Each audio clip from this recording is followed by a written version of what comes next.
Indus valley civilisation ಅಂತ ಬಂದ್ರೆ it was the one of the oldest civilisation. ಜೊತೆಗೆ it was the first civilisation in Indian subcontinent. Indian subcontinent ಒಳಗಡೆ ಇರುವಂತಹ ಮೊದಲನೇ ನಾಗರಿಕತೆ ಆಗಿತ್ತು ಅಂತ ಹೇಳ್ಬೋದು ನಾವು ಇಂಡಸ್ ವ್ಯಾಲಿ ಸಿವಿಲೈಸೇಷನ್.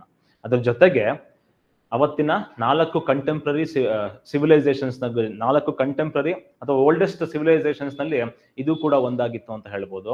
ಒಂದು ನೈಲ್ ರಿವರ್ ಮೇಲ್ಗಡೆ ಈಜಿಪ್ಟಿಯನ್ ಸಿವಿಲೈಸೇಷನ್ ಇತ್ತು, ಇನ್ನೊಂದು ಕಡೆಗೆ ಯೂಫ್ರೆಟಿಸ್ ಮತ್ತೆ ಟೈಗ್ರಿಸ್ ರಿವರ್ ನ ಮೇಲ್ಗಡೆಗೆ ಮೆಸೊಪೊಟೋಮಿಯನ್ ಸಿವಿಲೈಸೇಷನ್ ಇತ್ತು, ಇನ್ನೊಂದು ಕಡೆಗೆ ಇಂಡಸ್ ಮತ್ತೆ ಸರಸ್ವತಿ ರಿವರ್ ನ ಮೇಲ್ಗಡೆಗೆ ಇಂಡಸ್ ವ್ಯಾಲಿ ಸಿವಿಲೈಸೇಷನ್ ಇರೋದು ನೋಡ್ತೀವಿ.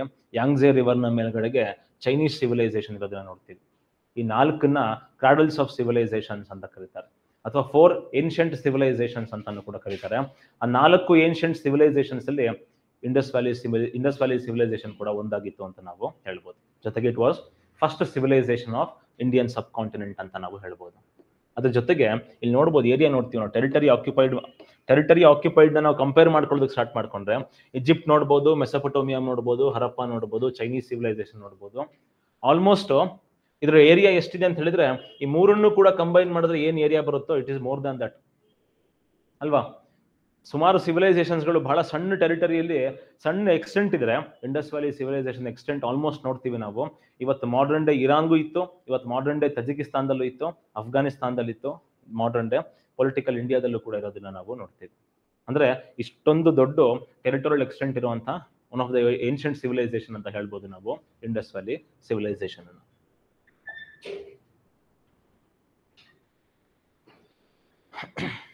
ಈ ತರ ಇಂಡಸ್ ವ್ಯಾಲಿ ಸಿವಿಲೈಸೇಷನ್ ಅಂತ ಇತ್ತು ಅಂತ ಮರ್ತು ಹೋಗ್ಬಿಟ್ಟಿದ್ವಿ ನಾವು.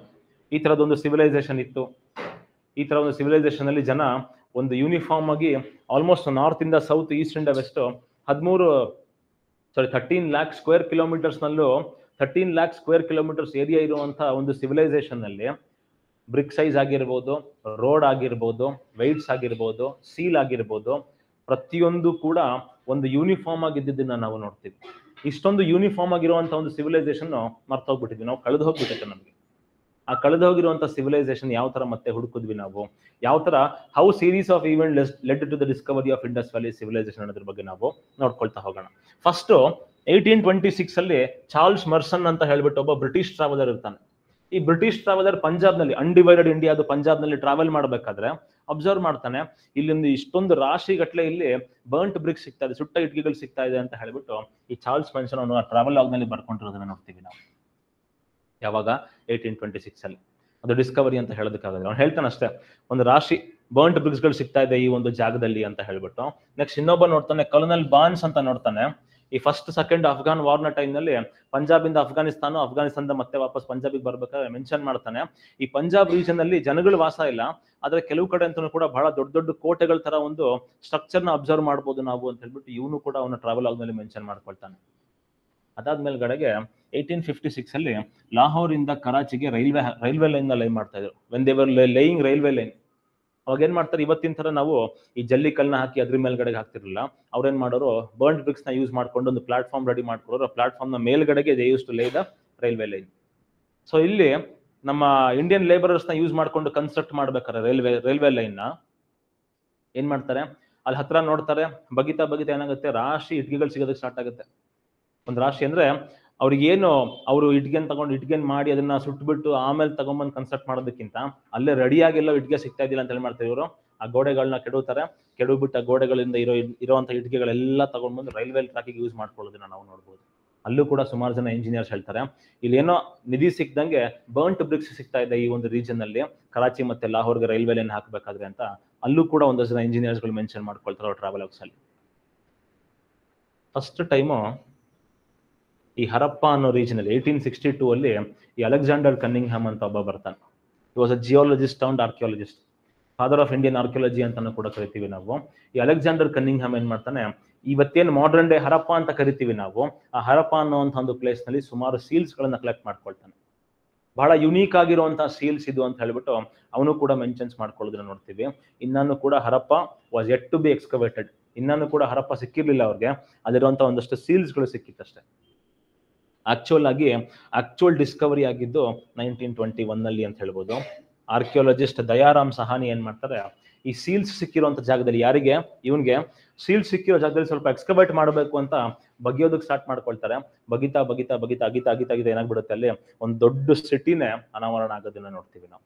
ಒಂದು ದೊಡ್ಡ ಸಿಟಿ ಇದ್ದಕ್ಕಿದ್ದಂಗೆ ಮೇಲೆ ಎದ್ದು ಕುತ್ಕೊಳ್ಳೋದನ್ನ ನೋಡ್ತೀವಿ ನಾವು. ಸೊ ಅಲ್ಲಿ ಇದು ಯಾವುದೋ ಒಂದು ಹೊಸ ಸಿವಿಲೈಸೇಷನ್, ಹೊಸ ಸಿಟಿ, ಇಲ್ಲಿ ತನಕನೂ ಕೂಡ ನೋಡದೇ ಇರುವಂತ ಯೂನಿಫಾರ್ಮಿಟಿ ನೋಡ್ತೀವಿ, ಇಲ್ಲಿ ತನಕನೂ ಕೂಡ ನೋಡದೇ ಇರುವಂತ ಸ್ಟ್ರಕ್ಚರ್ಸ್ ಗಳನ್ನ ನೋಡ್ತಾ ಇದ್ದೀವಿ. ಪ್ರಾಬಬ್ಲಿ ಒಂದು ಹೊಸ ಸಿವಿಲೈಸೇಷನ್ ಇರಬೇಕು, ಪ್ರಾಬಬ್ಲಿ ಕಳೆದು ಹೋಗಿರುವಂತ ಒಂದು ಸಿವಿಲೈಸೇಷನ್ ಇವೆ ಅಂತ ದಯಾರಾಮ್ ಸಹಾನಿ ಹೇಳ್ಕೊಳ್ತಾರೆ. ಅದಾದ್ಮೇಲ್ಗಡೆಗೆ 1922 ಅಲ್ಲಿ 1922 ದೊಡ್ಡ ಒಂದು ಬೆಟ್ಟ ಇರುತ್ತೆ. ಆ ಬೆಟ್ಟನ ಎಕ್ಸ್ಕವೇಟ್ ಮಾಡೋದಕ್ಕೆ ಸ್ಟಾರ್ಟ್ ಮಾಡ್ಕೊಳ್ತಾರೆ. ಅವಾಗ ಸಿಗೋದು ರಖಲ್ ದಾಸ್ ಬ್ಯಾನರ್ಜಿಗೆ ಅಥವಾ ಆರ್ ಡಿ ಬ್ಯಾನರ್ಜಿಗೆ ಮೊಹೆಂಜೋ ದಾರೋ ಅಂತ ಹೇಳ್ಬಿಟ್ಟು ಇನ್ನೊಂದು ಇಂಡಸ್ ವ್ಯಾಲಿ ಸಿವಿಲೈಸೇಷನ್ ಸೈಟ್ ಸಿಗೋದನ್ನ ನಾವು ನೋಡ್ತೀವಿ. ಅಲ್ಲಿಂದ ಏನಾಯ್ತು, ಇಂಡಸ್ ವ್ಯಾಲಿ ಸಿವಿಲೈಸೇಷನ್ ಮೇಲ್ಗಡೆಗೆ ಇಂಟ್ರೆಸ್ಟ್ ಜಾಸ್ತಿ ಆಗ್ತಾ ಹೋಗುತ್ತೆ. ಬೇರೆ ಬೇರೆ ಪ್ಲೇಸ್ಗಳಲ್ಲಿ ಎಕ್ಸ್ಕವೇಷನ್ ಮಾಡೋದಕ್ಕೆ ಸ್ಟಾರ್ಟ್ ಮಾಡ್ಕೊಳ್ತಾರೆ. ಎಕ್ಸ್ಕವೇಟ್ ಮಾಡ್ತಾ ಮಾಡ್ತಾ ಮಾಡ್ತಾ ಮಾಡ್ತಾ ಮಾಡ್ತಾ ಇರಾನಿಂದ ಹಿಡಿದು ಈ ಕಡೆಗೆ ಉತ್ತರ ಪ್ರದೇಶ ತನಕ, ನಾರ್ದಲ್ಲಿ ಈ ಪಾಮೀರ್ ನಾಟಿಂದ ಹಿಡಿದು ಮಹಾರಾಷ್ಟ್ರ ತನಕನೂ ಕೂಡ ಒಂದೇ ತರದ ಯೂನಿಫಾರ್ಮಿಟಿ ಇರುವಂತ ಒಂದು ಸಿವಿಲೈಸೇಷನ್ ಅನ್ನ ಹುಡುಕು ತೆಗೆಯೋದಕ್ಕೆ ಸಾಧ್ಯ ಆಗುತ್ತೆ ಅಂತ ನಾವು ಹೇಳ್ಬೋದು.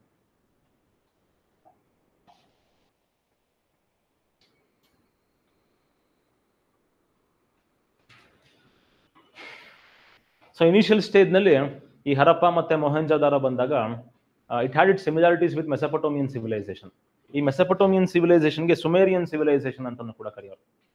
ಸೊ ಇನಿಷಿಯಲ್ ಸ್ಟೇಜ್ ನಲ್ಲಿ ಏನ್ ಮಾಡ್ತಾರೆ, probably it might be a branch of Sumerian civilisation, it might be Indian branch of Sumerian civilisation ಅಂತ ಹೇಳ್ಬಿಟ್ಟು ಅದಕ್ಕೆ ಇನಿಷಿಯಲ್ ಸ್ಟೇಜ್ ನಲ್ಲಿ ಏನಂತ ಕರೀತಾರೆ, ಇಂಡೋ ಸುಮೇರಿಯನ್ ಸಿವಿಲೈಸೇಷನ್ ಅಂತ ಕರೀತಾರೆ. Because it had some similarities with Mesopotamia ಅಥವಾ it had similarities with Sumerian civilisation. ಒಂದಷ್ಟು ಸಿಮಿಲಾರಿಟೀಸ್ ಇತ್ತು. ಅದೇ ತರ ಸ್ಟ್ರಕ್ಚರ್ಸ್ ನೋಡ್ತೀವಿ, ಅದೇ ತರ ಬ್ರಿಕ್ ಸ್ಟ್ರಕ್ಚರ್ ನೋಡ್ತೀವಿ, ಅದೇ ತರದ ರೋಡ್ಸ್ ಗಳನ್ನ ನೋಡ್ತೀವಿ ನಾವು, ಅದೇ ತರದ್ದು ಒಂದು ಯೂನಿಫಾರ್ಮಿಟಿ ಅಬ್ಸರ್ವ್ ಮಾಡ್ತೀವಿ ನಾವು ಹರಪ್ಪ ಮತ್ತೆ ಮೊಹೆಂಜೋದಾರೋದಲ್ಲಿ. ಸೊ ಅದಕ್ಕೆ ಇನಿಷಿಯಲ್ ಸ್ಟೇಜ್ ನಲ್ಲಿ ಹಿಸ್ಟೋರಿಯನ್ಸ್ ಏನಂತ ಹೆಸರು ಕೊಡ್ತಾರೆ, ಇದಕ್ಕೆ ಇಂಡೋ ಸುಮೇರಿಯನ್ ಸಿವಿಲೈಸೇಷನ್ ಅಂತ ಹೆಸರು ಕೊಡೋದನ್ನ ನೋಡ್ತೀವಿ. ಅದಾದ್ಮೇಲ್ಗಡೆಗೆ ಮತ್ತೆ ಸುಮಾರು ಸೈಟ್ಗಳು ಎಕ್ಸ್ಕವೇಟ್ ಮಾಡೋದಕ್ಕೆ ಸ್ಟಾರ್ಟ್ ಮಾಡ್ಕೊಳ್ತಾರೆ. So probably it might not be a civilisation, ಇದು ಒಂದು ಕಲ್ಚರ್ ಆಗಿದೆ. ಯಾವ ತರ ನಾವು ಪ್ರೀ ಹಿಸ್ಟಾರಿಕ್ ಟೈಮ್ಸ್ ನಲ್ಲಿ ಸ್ಟೋನ್ ಏಜ್ ಕಲ್ಚರ್ಸ್ ನ ನೋಡ್ತೀವಿ, ಅದೇ ತರದಲ್ಲಿ ಪ್ರಾಬಬ್ಲಿ ಇಲ್ಲಿ ಎಕ್ಸ್ಕವೇಟ್ ಮಾಡ್ತಾ ಮಾಡ್ತಾ ಮಾಡ್ತಾ ಮಾಡ್ತಾ ಏನಾಗುತ್ತೆ ಅಂತ ಹೇಳಿದ್ರೆ, ಎಕ್ಸ್ಕವೇಟ್ ಮಾಡ್ತಾ ಮಾಡ್ತಾ ಮಾಡ್ತಾ ಬರೀ ಬ್ರಾನ್ಸ್ ಟೂಲ್ಸ್ ಗಳು ಸಿಗೋದಕ್ಕೆ ಸ್ಟಾರ್ಟ್ ಆಗುತ್ತೆ, ಬರೀ ಕಾಪರ್ ಟೂಲ್ಸ್ ಗಳು ಮಾತ್ರ ಸಿಗುತ್ತೆ. ಅದಕ್ಕೋಸ್ಕರ ಇವರು ಅಂತ ಕರೀತಾರೆ, ಇದು probably it might be a chalcolithic culture ಅಂತ ಹೇಳ್ಬಿಟ್ಟು ಚಾಲ್ಕೋಲಿಥಿಕ್ ಕಲ್ಚರ್ ಅಂತ ಹೆಸರಿಡೋದನ್ನ ನಾವು ನೋಡ್ತೀವಿ. ಚಾಲ್ಕೋಲಿಥಿಕ್ ಕಲ್ಚರ್ ಅಂತ ಹೇಳಿದ್ರೆ ನಾವು ನೋಡ್ತೀವಿ ಸುಮಾರು ಈ ಪ್ರೀ ಹಿಸ್ಟಾರಿಕ್ ಟೈಮ್ಸ್ ಅಲ್ಲಿ ಪೆಲಿಯೋಲಿಥಿಕ್ ಆಗಿರ್ಬೋದು, ಮೆಸೋಲಿಥಿಕ್ ಆಗಿರ್ಬೋದು, ಇನ್ನೊಂದ್ ಕಡೆಗೆ ನಿಯೋಲಿಥಿಕ್ ಆಗಿರ್ಬೋದು, ಎಲ್ಲಾ ಕಡೆ ಹೋದ್ರೂ ಕೂಡ ಒಂದು ಸೈಟ್ ಇಂದ ಇನ್ನೊಂದು ಸೈಡ್ ಡಿಫರ್ ಆಗ್ತಾ ಹೋಗುತ್ತೆ. ಯಾಕಂದ್ರೆ ಒಂದ್ ಸೆಟ್ಲ್ಮೆಂಟ್ ಇನ್ನೊಂದು ಸೆಟ್ಲ್ಮೆಂಟ್ ಬಹಳ ದೂರದಲ್ಲಿರುತ್ತೆ.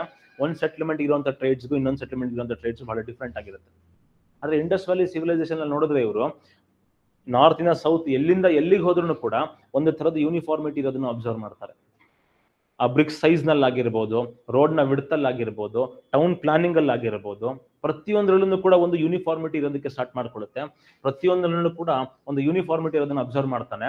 ಜೊತೆಗೆ most of the excavated sites were in the Indus valley. Sindhu ನದಿದ್ದು ಬಯಲ್ನಲ್ಲಿ ಇದ್ದಂತಹ ನಾಗರಿಕತೆಗಳಾಗಿತ್ತು, ಸೈಟ್ಸ್ ಗಳಾಗಿತ್ತು. ಸೊ ಏನ್ ಮಾಡ್ತಾರೆ, they call it as Indus valley civilisation. ಈ ಇಂಡಸ್ ರಿವರ್ ಏನಿದೆ, ಆ ಇಂಡಸ್ ರಿವರ್ ನ ವ್ಯಾಲಿಯಲ್ಲಿ ಇರುವಂತಹ ಒಂದು ಸಿವಿಲೈಸೇಷನ್ ಅಂತ ಅನ್ಕೊಂಡಿದ್ದಕ್ಕೆ ಇವರು ಇಂಡಸ್ ವ್ಯಾಲಿ ಸಿವಿಲೈಸೇಷನ್ ಅಂತ ಕರೀತಾರೆ. ಮತ್ತೆ ಎಕ್ಸ್ಕವೇಷನ್ ನಡೆಯುತ್ತೆ. ಮತ್ತೆ ಎಕ್ಸ್ಕವೇಷನ್ ನಡೀತಾ ನಡೀತಾ ನಡೀತಾ ಉತ್ತರ ಪ್ರದೇಶ ತನಕನೂ ಕೂಡ ಬರೋದನ್ನ ನೋಡ್ತೀವಿ. ಈ ಕಡೆ ಉತ್ತರ ಪ್ರದೇಶ ಆಗಿರ್ಬೋದು, ಇನ್ನೊಂದ್ ಕಡೆ ಇರಾನ್ ಇದ್ದು ಸಿಸ್ತಾನ್ ಪ್ರಾವಿನ್ಸ್ ಅಂತ ಬರುತ್ತೆ. ನಿಮ್ಗೆ ಬಲೂಚಿಸ್ತಾನ್ ಬಗ್ಗೆ ಕೇಳಿದ್ದೀರಾ ನೀವು? ಬಲೂಚಿಸ್ತಾನ್ ಆಕ್ಚುಲಿ ಎರಡು ಬಲೂಚಿಸ್ತಾನ್ ನೋಡ್ತೀವಿ ನಾವು. ಒಂದು Balochistan which is under the control of Pakistan, ಇನ್ನೊಂದು Balochistan which is under the control of Iran.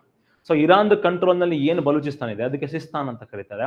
ಆ ಸಿಸ್ತಾನ್ ಪ್ರಾವಿನ್ಸ್ ತನಕನೂ ಕೂಡ ಏನಾಗುತ್ತೆ, ಇದೇ ತರದ ಸಿಮಿಲರ್ ಸೈಟ್ಸ್ ಗಳನ್ನ ಎಕ್ಸ್ಕವೇಟ್ ಮಾಡೋದಕ್ಕೆ ಸ್ಟಾರ್ಟ್ ಮಾಡ್ಕೊಳ್ತಾರೆ. ಸೊ ಅದಕ್ಕೆ ಅದ್ರ ಜೊತೆಗೆ ಇನ್ನೊಂದಿನ ಅಂತ ಹೇಳಿದ್ರೆ, ಬರೀ ಇಂಡಸ್ ವ್ಯಾಲಿ ಸಿವಿಲೈಸೇಷನ್ ಮಾತ್ರ ಅಲ್ಲ, ಬರೀ ಇಂಡಸ್ ರಿವರ್ ನ ವ್ಯಾಲೀಸ್ ಅಲ್ಲಿ ಮಾತ್ರ ಈ ಒಂದು ಸೆಟ್ಲ್ಮೆಂಟ್ ಗಳು ಸಿಗ್ತಾ ಇಲ್ಲ.